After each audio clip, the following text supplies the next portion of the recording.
Hello, welcome to हमारे channel, आपकी मेरी हमारी चैनल। अभी तक आपने हमारे चैनल को सब्सक्राइब नहीं किया है तो ज़रूर सब्सक्राइब कर देना। चलिए कहानी आगे देखते हैं। दूसरे दिन जियोचन लीजू को कुनवो माउंटेन ले गया था। वो लीजू को उसकी माँ का पेड़ दिखाना चाहता था। लीजू की माँ एक फ्लावर डीमन थी। जियोचन लीजू को कहता है कि वो बहुत शक्तिशाली थी, तुम्हें उसे हमेशा याद रखना है, वो तुम्हें बहुत प्यार करती थी। और वो लीजू की मॉम से कहता है कि देखो सुरुई, लीजू बड़ा हो गया है, वो बहुत स्मार्ट और ओबीडियंट है, वो कुदरत और उसके छोटे जानवरों को प्यार करता है। और वो मन में बोलता है कि अगर तुम मेरे साथ होती तो ये बहुत अच्छा होता, तुम्हारे बिना कोई मुझे नहीं समझ सकता। मैं अभी तीनों लोग पे राज करता हूँ और स्टेप बाय स्टेप अपने प्लान पे काम कर रहा हूँ। इस प्लान की कामयाबी के लिए बहुत सारे लोगों का बलिदान जाएगा। फ्यूचर में कोई मुझे सम्मान नहीं देगा। ये मेरी चॉइस बहुत पेनफुल चॉइस थी। मैं बस तुमसे किया वादा पूरा करना चाहता हूँ, लेकिन मुझे बस एक बात का डर है। और वो लीजू को और देखकर रोने लगा। लीजू ये नोटिस करता है और वो भी रोने लगा और पूछता है कि आप क्यों रो रहे हो। जियोचन कहता है लीजू, फ्यूचर में मैं तुम्हारा हीरो नहीं बन पाऊँगा और तुम्हें प्रोटेक्ट नहीं कर पाऊँगा, तो हम क्या करेंगे। लीजू कहता है हाँ, क्योंकि आपको सबका हीरो बनना है, तो इसीलिए ही आप मेरे पर्सनल हीरो नहीं बन पाओगे। जियोचन कहता है हाँ, कुछ ऐसा ही। लीजू कहता है कोई बात नहीं, मैं खुद को प्रोटेक्ट कर लूँगा। सबको बचाने में आपको बहुत ज़्यादा मुश्किल आएंगी, तो जब मैं बड़ा हो जाऊँगा तो मैं भी आपकी हेल्प करूँगा। जियोचन लीजू को गले लगा लेता है। इंपीरियल फादर, क्या हुआ। जियोचन कहता है नहीं, कुछ नहीं, वो बस तुमने जो कहा वो बहुत अच्छा लगा मुझे। और वो मन में बोलता है कि लेकिन इस दुनिया को बचाने से ज़्यादा मैं तुम्हें प्रोटेक्ट करना चाहता हूँ। और वो कहता है कि हमने यहाँ जो बात की है वो तुम्हारे गोस्ट अंकल को मत बताना। तो लीजू कहता है हाँ, मैं ये सीक्रेट रखूँगा। और फैनशाओ दूर खड़ा ये सोच रहा था कि वो दोनों क्या बातें कर रहे होंगे। फिर वो लोग वापस गॉड पैलेस चले गए और फैनशाओ ने जैसा तय किया था उसने जियोचन से फर्नांस पे जाने की इजाज़त मांग ली और जियोचन ने भी उसे ज़्यादा सवाल नहीं किया। फिर फैनशाओ कभी कभी गॉड पैलेस आता रहता था और वो अब खुद पे कंट्रोल रखता था। फिर फैनशाओ को खबर मिली कि लीजू को जियोचन कुनवो माउंटेन छोड़ के आ गया है, तो फैनशाओ यहाँ उससे बहस करने आ गया। जियोचन कहता है लीजू बहुत कमज़ोर है और इतना कैपेबल नहीं है, उसे पृथ्वी लोग छोड़ देना ही सही है। फैनशाओ कहता है आप उसके बारे में ऐसा कैसे कह सकते हो कि वो किसी काम का नहीं। अगर आप उसे छोड़ना चाहते हैं तो उसका थोड़ा बड़ा होने का तो वेट करते, वो अभी बहुत छोटा है। पृथ्वी लोग खतरे से भरा है, वो अकेला कैसे सर्वाइव कर पाएगा। जियोचन कहता है तुम्हें इस बारे में चिंता करने की ज़रूरत नहीं है। जियोचन ने यह कहा क्योंकि उसे पता था कि लीजू सेल्फ डिफेंस कर सकता है, मनुष्य उसे कोई हार्म नहीं पहुंचा सकते। वहाँ कुनवो माउंटेन पर लीजू ने अपने लिए एक ट्री हाउस भी बना लिया था जो उसने अपने गोस्ट अंकल से सीखा था। तब जियोचन छुपके से उसे देख रहा था। बेबी ग्लूटोन लीजू को बता रहा था कि केओस से शिकार करके आ गया। बेबी केओस तो अपने से 10 गुना बड़ा अजगर पकड़ के लाया था। तो लीजू सरप्राइज हो गया कि केओस, ये तुम अजगर कहाँ से शिकार करके लाए। केओस कहता है लीजू, फ्यूचर में मैं तुम्हारी केयर करूँगा, मैं तुम्हारे लिए डिनर ले आया हूँ, क्या तुम मुझे थैंक्स नहीं कहोगे। लीजू कहता है अगर हम इसे खा गए तो इसकी फैमिली बहुत सैड हो जाएंगी। तो केओस जो है हार्टलेस हंटिंग मशीन, वो कहता है मुझे पता था कि तुम ये कहोगे, तो उसकी फैमिली को अपसेट होने से रोकने के लिए मैं पहले से ही उसकी पूरी फैमिली को निकल गया, बस यही एक बचा है।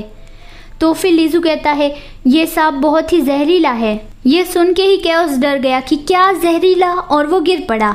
ग्लूटोन कहता है कोई बात नहीं, उसे ज़रूर ही डायरिया हो जाएगा और कुछ दिनों में वो ठीक हो जाएगा। जियोचन ने लीजू को यहाँ छोड़ दिया था ताकि हेवनली लोग को उसके बारे में पता ना चले, और उसे मारने के बाद जियोचन लीजू को वापस ले जाने की सोच रहा था। उसमें अपने बेटे के लिए प्यार था, वो उसे बचाना चाहता था। तो जो कर्स हेवनली ने उसकी बॉडी में प्लेस किया था वो एक्टिवेट हो गया। फैनशाओ उसे लीजू को वापस लाने के लिए कह रहा था, लेकिन जियोचन को लीजू के भले के लिए यह करना ही था, तो फिर वो फैनशाओ की बात नहीं मानता। फैनशाओ वहाँ से चला गया और फिर उसके बाद वो बहुत कम बार गॉड पैलेस जाता था और ज़्यादा वो फर्नांस के पास ही रहता था। कुछ सैक्रिफिशियल सेरेमनीज के बाद फैनशाओ को समझ आ गया कि ये काम बहुत क्रूल है। फिर कुछ 1000 साल में जियोचन ने सीक्रेटली उस डार्क गॉड को अपनी जाल में फंसाने की कोशिश की, लेकिन कोई फ़ायदा नहीं, उल्टा और ज़्यादा मुसीबतें बढ़ गई। जियोचन के अलावा किसी को भी इस बारे में कुछ पता नहीं था। सब लोग तो उसे बस क्रूल मानते थे क्योंकि वो सबकी बलि चढ़ाता था। फिर स्प्रिंग गॉड लीजू की भी बलि चढ़ा दी गई। फैंशाओ तब गॉड पैलेस में आके जियूचेन से बहस करने लगा कि आप उस चीज़ को खुश करने के लिए लीजू का बलिदान कैसे दे सकते हो। जियूचेन डार्क गॉड के लिए कहता है कि तुम उसके लिए रूडली नहीं बोल सकते। फैंशाओ की आंखों में आंसू आ गए थे और वो कहता है कि क्या आप ये भूल गए हैं कि लीजू आपको कितना प्यार करता था और आप उसे कितना प्यार करते थे। आपने उसे छोड़ दिया था लेकिन फिर भी उसने आपको एक बार भी हेट नहीं किया था। जियूचेन भी रोने लगा लेकिन वो कहता है बेवकूफ़ों जैसी बातें मत करो, मुझे अब उसकी कोई ज़रूरत नहीं थी और मैंने पहले भी उसे कभी प्यार नहीं किया था। सबकी बलि चढ़ाई जा सकती है, स्प्रिंग गॉड कोई अलग नहीं था कि वो इसमें इन्वॉल्व नहीं होता। तो ये सुन के फैंशाओ बहुत शॉक्ड रह गया और वो कहता है आप पहले तो ऐसे नहीं थे, आप अब उस शैतान की पपेट बन चुके हो। अब मैं वो ब्लड कॉन्ट्रैक्ट तोड़ना चाहता हूँ, मुझे जाने दीजिए। तो ये सुन के जियूचेन चौंक गया और वो फैंशाओ का कॉलर पकड़ के कहता है कि सिर्फ तुम एक ही नहीं चाह सकते, ब्लड कॉन्ट्रैक्ट कभी नहीं टूटेगा, तुम्हें मेरे सारे ऑर्डर्स मानने होंगे और उस ग्रेट फर्नास पे प्रॉपर्ली ध्यान रखना होगा। फैंशाओ कहता है तो आपके लिए वो ग्रेट फर्नास इतना ज़्यादा इम्पोर्टेंट है। लीजू, तीनों लोग और यहाँ तक कि आपसे भी ज़्यादा। और वो जियूचेन का फेस पकड़ के कहता है कि आप मुझे इतनी बड़ी जिम्मेदारी सौंप रहे हो तो आपको नहीं लगता ये गोस्ट स्लेव आपके लिए बहुत डेंजरस बन सकता है।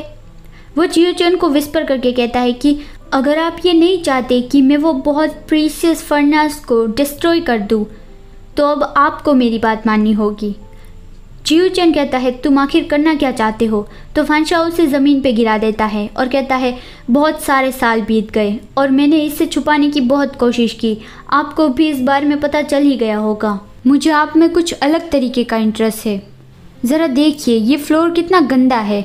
अगर ये पास्ट में होता तो मुझे आपके लिए बुरा लगता कि आपकी स्किन नहीं, आपका एक बाल भी गंदा नहीं होना चाहिए, लेकिन अभी आप मेरे जितने ही नीचे लेवल के बन गए हो, तो अगर मैं आपको गंदा कर दूँ तो इसमें कोई बुराई नहीं। और वहीं पर फैंशाओ ने पहली बार जियूचेन के साथ वो सब किया लेकिन जियूचेन ने उससे मना नहीं किया।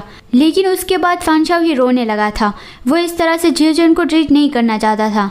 तो ये थी सब पास्ट की बात। अब आता है प्रेजेंट का सीन। अभी फैंशाओ जियूचेन के बाल हाथ में लिए वो सब याद कर रहा था और सोचता है उस वक्त मैं आपको समझ नहीं पाया, मैंने आपको बहुत क्रूर तरीके से ट्रीट किया, मुझे उन सब बातों का रिग्रेट हो रहा है। मैंने अभी तक आपको ये सीक्रेट भी नहीं बताया कि एक मरमेड की टेल दिखाने का क्या मतलब होता है। मैंने अभी तक आपके साथ जेंटली लव मेकिंग भी नहीं किया था और हमारा साथ रहने का सपना भी मेरा पूरा नहीं हुआ। ब्लड कॉन्ट्रैक्ट करने के लिए आप मुझे रिवॉर्ड भी देने वाले थे, वो भी अभी तक मैंने नहीं मांगा, तो मैं अभी वो मांगता हूँ। मेरी बस यही विश है कि आप वापस आ जाओ, आप अपना वादा पूरा करोगे है ना। योर मैजेस्टी प्लीज़ वापस आ जाइए। Thanks for watching this video. अगर आपको वीडियो अच्छा लगा है तो लाइक करना मत भूलना। मिलते हैं अगले वीडियो में, बाय बाय।